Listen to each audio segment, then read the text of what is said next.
우주적인 성가대입니다. 성가대 오늘 특별히 엄마 아빠하고 할머니하고 3대가 이름이 또 우주가 찬양을 했습니다. 우주적인 찬양입니다. 박수로 영광을 돌리십시다. 세계에 저런 찬양대 없을 겁니다. 한 주간 평안하셨습니까? 오늘도 성서주일을 맞아서 예배에 참여하신 여러분을 환영하고 사랑하고 축복합니다. 옆 사람과 인사하십시다. 오늘도 만나서 반갑습니다. 잘 오셨습니다. 은혜 많이 받으세요. 영상으로 예배하시는 분들 중에도 주의 은혜가 함께 하시기를 바랍니다.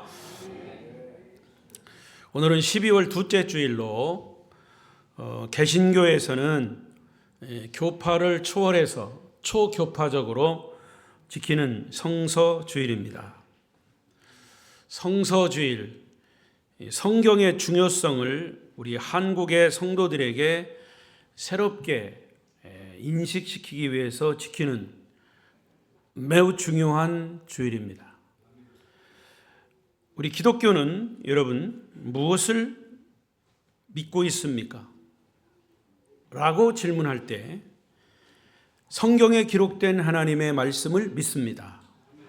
라고 대답해야 합니다. 자, 그렇게 대답하십시오. 기독교는 무엇을 믿습니까? 아멘. 성경은 기독교의 경전입니다. 달리 말하면 기독교인들의 경전입니다. 우리는 성경의 중요성을 알고 그 말씀을 믿기 때문에 사실은 오늘 범교단적으로 이 성서주의를 특별히 지키는 겁니다. 그래서 저는 오늘 성경은 살아계신 하나님의 말씀이라고 하는 주제로 은혜를 나누고자 합니다. 주제를 다 같이 읽겠습니다. 시작. 하나님의 말씀. 한 번 더. 성경은 살아계신 하나님의 말씀. 하나님은 살아계십니다. 하나님이 말씀하신 것이 성경입니다. 고로 성경은 살아계신 하나님의 말씀입니다. 성경은 하나님이 말씀으로 천지를 창조하셨다는 기록으로 첫 장을 시작하고 있습니다. 창세기 1장 1절 다 같이 읽겠습니다. 다 같이 외우겠습니다. 시작.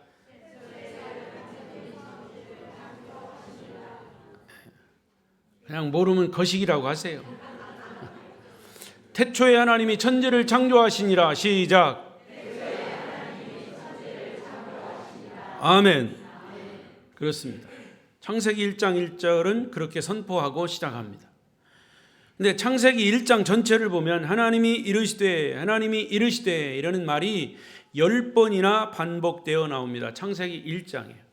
하나님이 이르시되 이란 말은 하나님이 말씀하시되 그런 뜻이죠.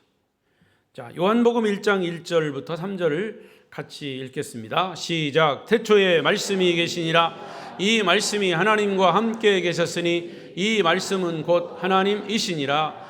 그가 태초에 하나님과 함께 계셨고 만물이 그로 말미암아 지은 바 되었으니 지은 것이 하나도 그가 없이는 된 것이 없느니라. 아멘. 그러니까 요 창세기 1장과 요한복음 1장을 종합해서 보면 하나님은 말씀으로 천지를 창조하셨고 그 말씀은 태초부터 계셨고 그 말씀이 천지를 창조하셨다고 말씀하는 겁니다. 그리고 요한복음에서는 예수님은 말씀이신 하나님이시다 이렇게 강조했습니다. 따라하십시다. 예수님은 말씀이신 하나님이시다. 그렇습니다. 그러니까 신구약 성경은 말씀이라고 하는 단어가 수도 없이 많이 나옵니다. 따라서 성경을 그냥 요약하면 하나님 말씀에 순종하면 구원받고 복을 받고 그 말씀을 거역하고 불순종하면 저주받고 멸망한다. 그런 말씀이에요. 결국 성경은 인간과 하나님과의 약속의 책임, 그것을 우리가 보여줍니다. 그래서 저는 오늘 이 성서주일에 히브리서 4장 12절 13절에 나타난 이 말씀을 통해서 성경의 4가지 기능에 대해서, 성경은 무엇이냐, 이것을 다시 한번 우리가 인식하고 그 말씀에 집중하기 위해서 말씀을 나누려고 합니다. 성경의 기능, 첫째, 성경은, 하나님의 말씀은 살아 운동하는 힘이 있습니다. 시작. 말씀은 살아 운동하는 힘이 있습니다. 자, 12절 말씀에 하나님의 말씀은 살아있고 활력이 있어 그랬습니다. 여러분, 살아있는 것은 움직입니다.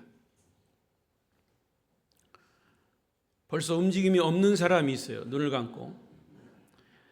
살아있는 것은 움직입니다. 아무리 큰 동물이라도 죽은 것은 움직이지 않습니다.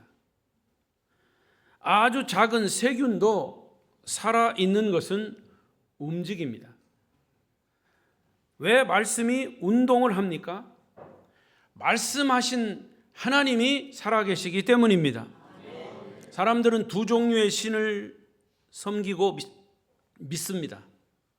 첫째는 살아있는 신이신 하나님, 스스로 계시는 하나님, 천지를 말씀으로 창조하신 하나님을 섬기는 사람들, 바로 저와 여러분인 줄을 믿습니다. 또 다른 하나는 죽은 신을 믿습니다. 쇠를 녹여 만들고 나무를 깎아서 만들고 돌로 다듬어서 만든 신, 아니면 고목나무 신, 뒷간에 있는 빗자루 신, 산에 있는 자연신, 바다에 있는 용왕신 등등 별난 신들이 다 있습니다. 그 모든 신들은 죽은 신들입니다. 그런데 그 신은 불러도 대답이 없습니다. 내가 힘들어서 도움을 요청해도 도와주지 못하는 신, 죽은 신입니다. 여러분 생각해 보십시오. 어떻게 살아서 움직이고 생각하고 일하는 인격을 지닌 사람이 죽은 신을 섬깁니까? 산 사람은요, 물도 살아있는 생수를 마셔야 합니다. 그래야 건강합니다. 음식도 싱싱한 것을 먹어야 탈이 나지 않습니다. 하물며 산 사람이 어떻게 말도 못하고 듣지도 못하고 움직이지 못하는 죽은 신을 섬길 수 있느냐 말입니다. 어리석은 인간들이죠. 암을 전문적으로 연구하는 의사의 글을 보았습니다. 사람 몸속에는 누구를 막론하고 암세포가 다 있다는 겁니다. 그 암세포가 자라나면, 살아서 자라나면 몸 전체에 퍼져서 암 덩어리가 돼서 그 사람의 생명을 빼앗아 갑니다. 그런데 그 암세포가 자라지 않으면 암세포로 그냥 남아있게 된다는 것이죠. 그리고 암을 가장 잘 자라게 하고 빨리 퍼지게 하는 요인이 뭐냐? 스트레스라는 겁니다. 스트레스. 그 스트레스는 암을 활성화시키고 전이 속도를 빠르게 하는 요소가 된다는 것입니다. 암 전문가의 이야기입니다. 그렇습니다. 우리 몸속에는 병을 막고 예방하는 면역력이 있는가 하면 병을 자라게 하고 퍼지게 하는 전염성도 있다는 것이죠. 동시에 있는 거죠. 마찬가지로 우리의 영혼은 우상을 섬기는 힘도 있고 하나님을 섬기는 힘도 있습니다. 누구를 섬기느냐에 따라서 그 사람의 인생 흥망성쇠가 결정이 되는 것입니다. 여러분, 하나님의 말씀은 살아있고 운동하는 힘이 있습니다. 그래서 말씀이 들어가는 곳에는 다시 살아나고 다시 회복되는 역사가 일어나는 줄로 믿습니다. 잘 아는 말씀, 구약성경 에스겔 37장에 보면 한마디로 죽은 뼈들이 다시 살아나는 사건이 있어요. 어느 날 에스겔 선지자가 신비한 환상을 보게 되었습니다. 죽음의 골짜기, 송장들이 널려있는, 수를 셀 수 없는 많은 뼈들이 널려 있습니다. 거기서 하나님과 에스겔의 대화가 오고 갑니다. 에스겔아, 이 뼈들이 능히 살아날 수 있겠느냐? 사실은 하나님의 질문 앞에 에스겔은 엄청난 충격을 받습니다. 널려있는 송장들, 그것도 다 살은 썩어 없어진 송장들이 널려있는데 하나님이 느닷없이 이 뼈들이 살아날 수 있겠느냐 말씀하시는 거예요. 그때 에스겔은 아주 지혜롭게 대답합니다. 예, 그것은 하나님만이 할 수 있습니다. 할렐루야. 그러면 이 뼈들을 향하여 나를 대신해서 네가 말하라. 뭐라고 말할까요? 너희 마른 뼈들아 여호와의 말씀을 들으라 이렇게 말하라. 그래서 에스겔은 마른 뼈들을 향하여 하나님을 대신해서 말씀을 선포합니다. 내가 생기로 너희에게 들어갈 것이다. 그러면 너희가 살아나리라. 살아나리라. 그 아멘 소리로 살아나겠습니까? 살아나리라. 할렐루야. 창세기 2장 7절에도 보면 하나님이 흙으로 사람을 지으시고 생기를 그 코에 불어넣으시니 사람이 생명이 됐다 그랬어요. 에스겔 37장 5절에 생기로 너희에게 들어가게 하리니 너희가 살리라. 읽어보십시다. 시작. 내가 생기를 너희에게 들어가게 하리니 너희가 살아나리라. 할렐루야. 흙으로 만든 사람 속에 하나님의 생기가 들어갈 때 영혼이 살아 움직이는 존재가 되었고, 마른 뼈들이 생기가 들어갈 때 군대가 되었다 그랬어요. 그래서 에스겔이 마른 뼈들을 향하여 너희가 살아나리라, 너희가 살아나리라 말씀을 선포할 때 기적이 일어났습니다. 에스겔 37장 7절부터 10절까지 보면 뼈들이 막 소리가 나고 우두둑 우두둑 우두둑 소리가 나고 움직이더니 이 뼈 저 뼈 서로 들어맞아 서로 연결이 되고 뼈에 힘줄이 생기고 살이 오르고 가죽이 덮이고 생기가 들어가자 그들이 꿈틀거리기 시작하며 사람으로 변하고 그 사람이 군대가 되었다 그랬어요. 할렐루야. 영화 같은 얘기예요. 터미네이터 이런 영화 보면 그래요. 막 이것은 실제 상황이에요. 성경에 있는 실제 상황. 무엇 때문에 그런 일이 일어났습니까? 하나님이 선포하신 말씀 때문입니다. 그렇습니다. 하나님의 말씀은 넘어진 사람을 일으킵니다. 하나님의 말씀은 절망을 희망으로 바꾸어 줍니다. 하나님의 말씀은 병자를 치유합니다. 하나님의 말씀은 죽은 자도 살아나게 합니다. 말씀은 살아 움직이기 때문입니다. 하나님 말씀이 들어가면 국가도 살아납니다. 가정도 살아납니다. 개인도 살아납니다.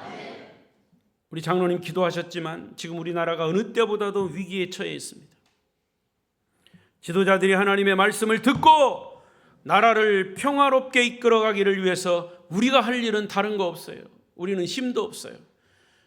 그러나 힘이 있어요. 기도의 힘이 있습니다. 우리 하나님께 기도해야 합니다. 저 지도자들에게 솔로몬의 지혜를 주옵소서, 다윗의 용기를 주옵소서, 바울의 믿음을 주옵소서. 성도 여러분들도 하나님 말씀을 들을 때 모든 것들이 회복되기를 축원합니다. 두 번째로 말씀의 기능은 하나님의 말씀은 칼보다 예리합니다. 시작. 말씀은 칼보다 예리합니다. 12절을 보십시다. 12절 시작. 하나님의 말씀은 살아있고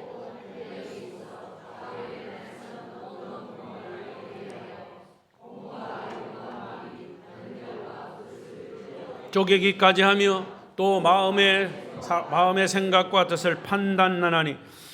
여러분, 칼 중에도요, 모르겠습니다. 이거 제가 아는 상식으로 칼 중에서 가장 예리한 칼이 뭐냐? 병원에서 의사들이 수술할 때 쓰는 수술용 칼이 가장 예리하다고 합니다. 그리고 수술용 칼은 철저하게 소독이 돼야 한다고 해요. 당연하죠. 사람의 몸을 절개할 때 병균이 들어가면 감염이 되기 때문이죠. 그런데 하나님의 말씀은 사람의 관절, 골수 쪼갠다고 그랬어요. 영혼까지 쪼갠다고 했어요. 관절은 뭐냐? 뼈죠, 뼈. 골수는 뭐냐? 뼈 속이에요. 우리의 머릿속, 정신. 여기서 혼은 뭐예요? 우리의 영혼. 그러니까 의사의 칼은 우리의 몸의 물리적인 몸 이것밖에 자르고 또 잘못 자를 수도 있고 안 자를 수도 있고 한계가 있어요. 그러나 하나님의 말씀은 우리의 영혼까지도 찔러 쪼갠다 그랬어요. 인간의 영혼도 정신도 육체도 해부하고 쪼개고 고친다는 뜻이죠. 자, 이것을 뒤집어 말하면 인간의 영혼과 육체를 쪼개지 못하는 것은 하나님의 말씀이 아니다 그 말이에요. 하나님의 말씀은 내 영혼도 정신도 생활도 찌르고 쪼개고 파헤칩니다. 그렇게 찌르고 쪼개는 것은 왜 그럴까요? 그 사람을 살리기 위해서입니다. 철학자 칼바르트는 말하기를 설교는 선포된 하나님의 말씀이다. 선포되는 하나님의 말씀이다. 설교를 우리가 들을 때 그 말씀이 내게 아플 수도 있습니다. 찔릴 수도 있습니다.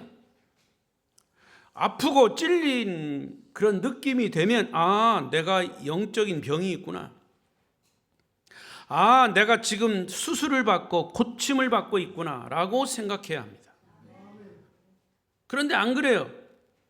왜 설교를 통해서 나를 찌르냐, 왜 때리느냐, 왜 치느냐 라고 하면 그 사람은 희망이 없는 사람이에요. 그런 사람은 그냥 영혼의 병을 끌어안고 멸망을 당할 사람입니다. 여러분, 하나님의 말씀은 어떤 칼보다 예리합니다. 여러분이 하나님의 말씀을 들을 때 영혼과 육체의 질병이 치유되기를 축원합니다. 세 번째로 우주가 아멘 했어요. 하나님의 말씀은 모든 것을 판단한다. 말씀은 시작. 말씀은 모든 것을 판단합니다. 12절 하반절에 보면 또 마음의 생각과 뜻을 판단하나니, 따라하십사. 마음의 생각과 뜻을 판단하다. 여기서 판단한다는 말은 심판한다는 거예요. 심판한다. 우리 인간의 마음은 보이지 않습니다. 어떤 모양인지 크기는 어느 정도인지 마음은 잘 몰라요. 여러분, 우리 몸속에 있는 장기, 위장, 소장, 대장, 간장, 콩팥 등은 크기도 모양도 다 알 수 있어요. 제가 엊그제 제 아내하고 해남 우리 병원에서 대장 내시경을 했어요.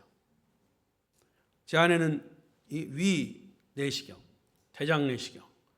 여러분 잘 아시는 대로 대장 내시경, 위 내시경 하려면 금식하고 속에 있는 거 다 빼내야 되잖아요.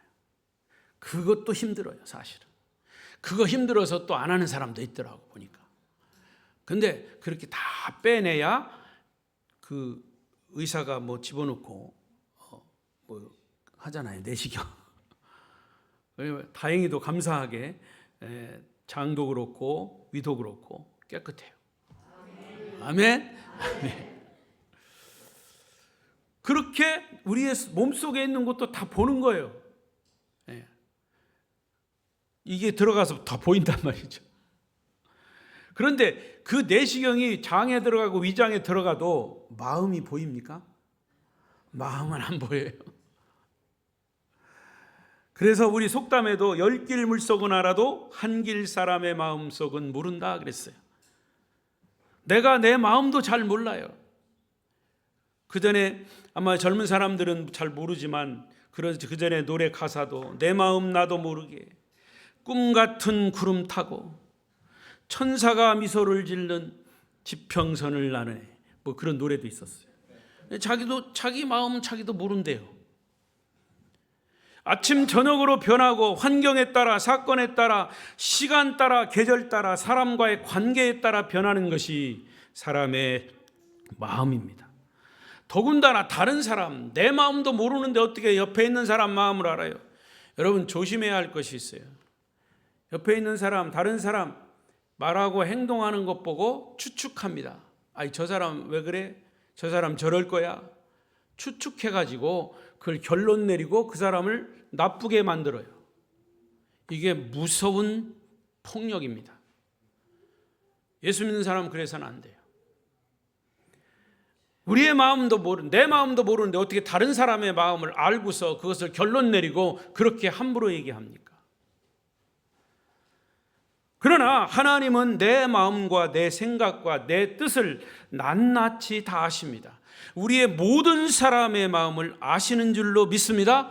자, 성경은 우리에게 말합니다. 시편 139편 2절 시작. 주께서 내가 앉고 일어섬을 아시고 멀리서도 나의 생각을 밝히 아시오며. 4절 여호와여 내 혀의 말을 알지 못하는 것이 하나도 없습니다. 23절 하나님이여 나를 살피사 내 마음을 아시며 나를 시험하사 내 뜻을 아옵소서. 여러분, 우리는 이런 말씀을 들을 때마다 하나님의 능력이 놀랍고 한편으로는 두려워요. 하나님이 다 알고 계시다는 거예요. 제가 설교할 때마다 강조하는 것이 있죠. 목사의 설교 말씀을 듣고 목사 설교를 판단하지 말고 목사가 설교한 그 말씀이 나를 판단하게 하라. 할렐루야. 그렇죠. 이것이 설교를 듣는 사람의 태도입니다. 여러분, 한편 생각해 보면 하나님은 말씀을 통해서 내 생각과 뜻을 아시고 나를 지켜주시니 얼마나 감사합니까? 여러분, 요즘에 제가 말씀드렸지만 종합병원에는 CT 촬영, MRA 이 촬영보다도 더 정확한 DNA 유전자 검사가 있다고 합니다. 여러분도 들으셨을 거예요. 이 유전자 검사는 병의 유전자까지도 밝혀내기 때문에 촬영하는 것보다도 더 확실하고 정확하다고 합니다. 그런데 하나님의 말씀은 유전자 검사와는 비교도 되지 않게 더 정확합니다. 하나님의 말씀 앞에 서면 낱낱이 다 드러납니다. 허물도 드러나고 죄도 드러나고 잘못도 드러납니다. 내가 하나님께 행했던 모든 것들이 다 드러납니다. 왜냐? 말씀은 판단하는 능력이 있기 때문입니다. 그러나 그렇게 나의 모든 것을 판단하는 것은 나를 망하게 하는 것이 아니라 나를 살리기 위해서, 치료하기 위해서, 용서하기 위해서, 더 흥하게 하시기 위함임을 믿습니다. 여러분, 말씀 앞에 나를 비춰보십시오. 그리고 신앙생활을 여러분 스스로 진단해 보십시오. 우리 모두가 다 마지막 때 하나님의 심판대 앞에 바로 서기 위해서 우리는 회개할 것을 회개하고 치료받을 것은 치료받아야 합니다. 성도 여러분의 모든 아픔과 상처와 문제가 하나님의 말씀으로 회복되고 치료되는 은혜가 있기를 축복합니다. 마지막 네 번째로, 말씀은 모든 일을 다 드러냅니다. 시작. 자, 또 읽어봐요. 13절입니다. 13절 시작. 지으신 것이 하나도 그 앞에 나타나지 않음이 없고 우리의 결산을 받으실 이의 눈앞에 만물이 벌거벗은 것 같이 드러나느니라. 여러분, 사람들 앞에서는 과거나 거짓을 감출 수 있습니다. 지금 정치하는 사람들 보십시오. 다 과거에 거짓된 것, 과거 거짓들 이런 거 다 그냥 감추어요. 재판에 판사들이 판단하는 것도 그게 진짜 그런지 아닌지 잘 모르겠어요. 이게 인간의 한계예요. 그러나 하나님 앞에서는 그 어떤 것도 감출 수 없이 다 드러나는 것이. 하나님의 말씀 앞에는 숨길 것도 숨을 수도 숨을 곳도 없습니다. 한 번 더 얘기합니다. 말씀 앞에서는 숨길 것도 없고 숨을 수도 없고 숨을 곳도 없습니다. 여러분, 요즘 발달된 정보위성은 저 하늘 높이 위에서 달에서 인공위성으로 쏘면 저 숲에 숨어있는 골프공까지도 다 찾아낸다는 것이. 어느 그 수필가가 얘기했어요. 김정은이가 제일 지금도 무서워가지고요. 땅굴 속에 깊이 파가지고 거기서 잠을 잔대요. 두려워가지고. 왜냐? 미국에서 정조준 해가지고, 정조준에서 김정은이 있는 데를 그냥 쏴버리면 한 방에 간다는 거예요. 지금 모든 상황, 정치적인 상황 고려해서 그냥 있는 거지. 제 마음 같으면 그렇게 한번 해버렸으면 좋겠어요. 근데 또 한편 생각하면 하나님이 또 그 영혼을 사랑하기 때문에 바뀔 수 있을진 몰라도 지금까지 참으시는 거예요. 무슨 얘기냐면 여러분, 지금 과학 이것이 얼마나 발전했는지, 얼마나 세밀한지. 자, 보세요. 그런가 하면 시편 139편 7절 또 읽습니다. 시작. 내가 주의 영을 떠나. 12절. 주에게서는 흑암이 숨기지 못하며 밤이 낮과 같이 비추이나니 주에게는 흑암과 빛이 같음이니라. 15절. 내가 은밀한 데서 지음을 받고 땅의 깊은 곳에서 기이하게 지음을 받은 때 나의 형체가 주의 앞에 숨겨지지 못하였나이다. 여러분, 우리는 하나님을 떠나서는 피할 수도 없고 숨을 곳도 없습니다. 오히려 하나님의 말씀은 숨은 곳도 감추어 놓은 곳도 다 찾아내고 다 드러냅니다. 왜 그럴까요? 역시 그 사람을 살리기 위해서죠. 성경은 하나님의 말씀대로 순종한 사람들과 불순종한 사람들의 이야기입니다. 아브라함은 하나님 말씀에 순종한 사람입니다. 그는 하라는 대로 했습니다. 이사하라 하면 이사했고 아들을 바치라 하면 바쳤습니다. 그랬더니 하나님께서 아브라함의 생애를 책임져 주셨습니다. 누가복음 15장 둘째 아들 탕자는 아버지 말씀에 불순종했습니다. 그 결과로 그는 거지요 불황하여 노숙자가 되었습니다. 결국 하나님의 자녀들은 하나님 말씀대로 순종하며 살라는 것이죠. 그것이 우리에게는 행복이고 축복입니다. 마지막 한 가지 이야기하고 마치겠습니다. 석유왕 미국의 록펠러와 그의 어머니 이야기 다 들으셨을 겁니다.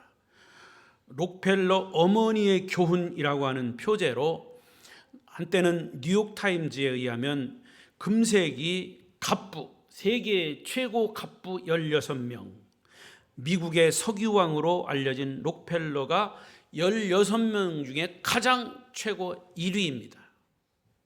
금세기.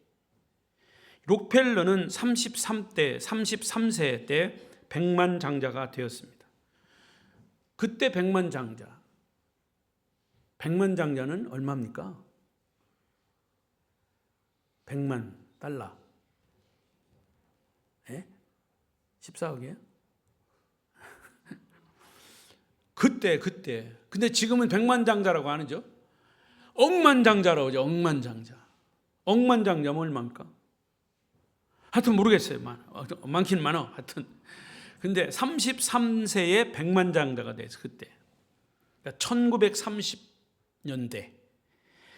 그리고 10년 후 43세에는 세계에서 가장 큰 석유 회사를 소유하게 됐고, 또 10년 후 53세 때는 세계 최고의 거부가 되었습니다. 몇 세? 53세. 그 당시에 억만장자는 세계에서 오직 록펠러 혼자뿐이었다고 그랬어요. 일주일에 7일 동안 들어오는 돈이 100만 달러씩 들어왔다는 거예요. 감이 안 오니까 놀라지도 않으시네. 그래서 이 록펠러의 그 회사에 11조만 계산하는 전문 인력을 줄도. 그 사람은 평생 직업이 록펠러의 11조만 계산하는 사람이에요. 예? 46명. 사모님이 숫자를 잘 기억하고 계시네요. 46명이 직원이에요. 뭐 하는 사람? 11조만 계속 엄청난 거죠. 자, 록펠러 그는 세 가지의 기적의 주인공이에요. 첫 번째 기적, 역사상 가장 가난했던 사람이 가장 세계에서 제일 1위의 부자가 된 거, 기적입니다. 가장 가난했던 사람, 최고의 부자. 두 번째 기적, 그는 역사상 가장 많은 돈을 다른 사람에게 기부하고 다른 사람에게 나누어 준 사람이에요. 두 번째 기적. 그리고 세 번째 기적, 그는 당시로는 가장 장수한 사람이에요. 그 당시 1930년도 98세까지 살아 치아가 하나도 상하지 않은 채 건강하게 살았습니다. 록펠러가 그렇게 되기까지는 원인이 있었습니다.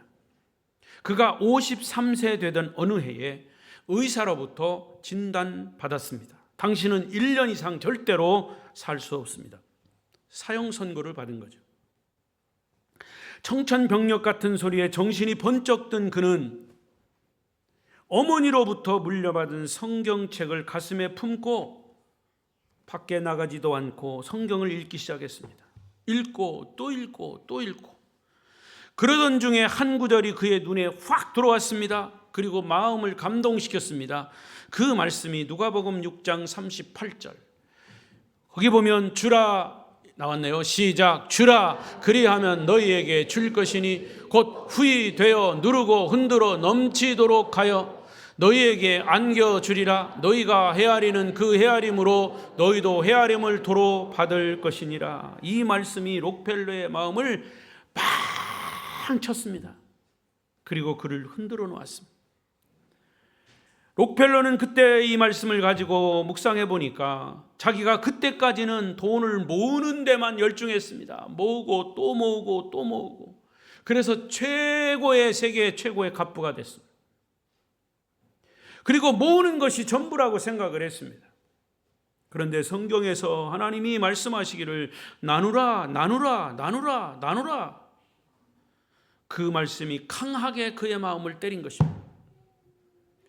그 말씀 붙잡고 이제 결심합니다. 나는 어차피 죽을 텐데 그렇지 그동안 내가 그 번 돈을 이제는 이웃에게 나누자. 필요한 사람에게 나누자. 어려운 사람에게 나누자. 그런 마음을 먹고 이제 자기가 번 돈을 그때부터 이웃에게 나누기를 시작했습니다. 나누자. 열심히 나누자. 1년을 살았습니다. 의사가 1년 내에 죽는다고 했는데 그는 살아남았습니다. 그 다음에도 1년을 나누면서 살았습니다. 또 나누었습니다. 또 1년을 살았습니다. 또 살았습니다. 살다 보니까 10년, 20년, 30년을 더 살았습니다. 아멘 해야죠. 그렇게 살다 보니까 하나님이 건강 주셔서 무려 98세까지 치아 하나 상하지 않은 채 살았습니다. 자, 말씀의 결론은 뭐냐? 록펠러가 성경 말씀을 읽으면서 그 말씀을 목숨 걸고 지켰더니 하나님이 그의 생명을 오래도록 연장시켜 주셨어요. 왜 연장시켜 주신지 아십니까? 네가 가진 번 돈을 다 계속 다 나누라 나누라 나누라 나누라. 필요한 사람에게 나눠주라고 오래 살게 하신 거예요. 어릴 때부터 유태인 어머니로부터 받은 10가지 교훈을 그는 철저하게 훈련받았습니다. 결국에는 그것이 바탕이 돼서 록펠러를 그렇게 만든 것입니다. 주보에 다 기록할 수 없어서 록펠러 전기를 참고하라고 말씀드렸는데, 유태인 어머니로부터 10가지 교훈 잘 들으세요. 첫 번째, 하나님을 친아버지 이상으로 섬겨라. 친아버지보다 더 중요한 공급자는 하나님이시다. 두 번째, 담임 목사님을 하나님 다음으로 섬겨라. 목사님과 좋은 관계 속에서 말씀을 듣고 순종하는 것이 축복의 지름길이다. 이건 내 얘기가 아니라 록펠러가 10가지 교훈 그거예요. 담임 목사 잘 섬기라는 얘기가 아니고 그건 알아서 하시고, 록펠러가 잘 섬겨서 그랬다는 거예요. 세 번째, 주일 예배는 본 교회에서 드려라. 하나님의 자녀로서 교회에 충성해야 한다. 네 번째, 11조는 하나님의 것이므로 먼저 구별한 후에 나머지를 사용하라. 그래서 아까 말씀드렸죠. 11조를 계산하는 사람들이 46명이나 직원으로 두었다는 거예요. 철저하게 11조를 하나님께 드렸다는 거죠. 11조를 정직하게 드리지 않으면 하나님이 틀림없이 회수해 가신다. 이게 어머니의 교훈이에요. 여러분 11조 잘 지키세요. 안 지키면 하나님이 회수해 가실 수도 있어요. 5번째, 다른 아무에게도 원수를 만들지 말라. 다른 사람들과의 관계가 좋지 않으면 일마다 때마다 그것이 장애 요소가 될 수 있다. 6번째, 아침에 목표를 세우고 기도해라. 오늘 해야 할 일을 하나님께 맡기며 모든 일에 함께 하여 주실 것을 온전히 믿는 기도가 아침에 필요하다. 7번째, 잠자리에 들기 전 하루를 반성하고 기도하라. 하루가 지나기 전에 회개하고 죄로 인한 어려움과 고통을 피해야 한다. 8번째, 아침에는 꼭 성경 한 구절을 읽어라. 성경 말씀을 읽어라. 그 하루를 하나님이 인도하실 것이다. 9번째, 남을 도울 수 있으면 힘껏 도우라. 도와준 일에 대해 절대로 자랑하지 말고 왼손이 하는 일 오른손이 모르게 하라. 그러면 하나님이 틀림없이 보상하신다. 마지막 10번째, 예배 시간에 항상 앞자리에 앉으라. 예배 드리고 말씀 듣는 일에는 누구보다 앞장서서 하려는 노력이 필요하다. 아멘. 10가지입니다. 10가지 필요한 사람 저한테 오세요.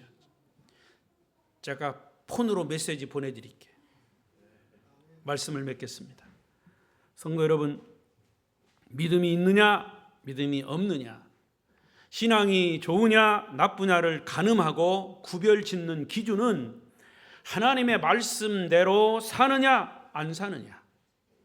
하나님 말씀대로 순종하면 믿음이 좋은 사람이고 불순종하면 믿음이 없는 사람입니다. 여러분, 환자는 의사가 하라는 대로 하면 됩니다. 학생은 스승이 하라는 대로 하면 됩니다. 자식은 부모가 하라는 대로 하면 됩니다. 우리 그리스도인들은, 하나님의 자녀들은 하나님이 말씀하신 대로 살면 복을 받습니다. 말씀대로 살면 하나님이 복을 주십니다. 여러분, 누가 좋은 교훈입니까? 누가 훌륭한 그리스도인입니까? 말씀대로 따르고 순종하고 실천하는 사람. 예수님이 누구십니까? 말씀이신 하나님이십니다. 말씀이신 하나님이 말씀하신 것을 잘 지키는 자가 복을 받습니다. 구원을 받습니다. 은혜를 받습니다. 아름다운 교회 성도 여러분, 모두는 하나님 말씀대로 순종함으로 하나님 주신 축복을 마음껏 받아 누리고 이웃과도 나누시기를 축복합니다. 축복합니다. 기도하십시오.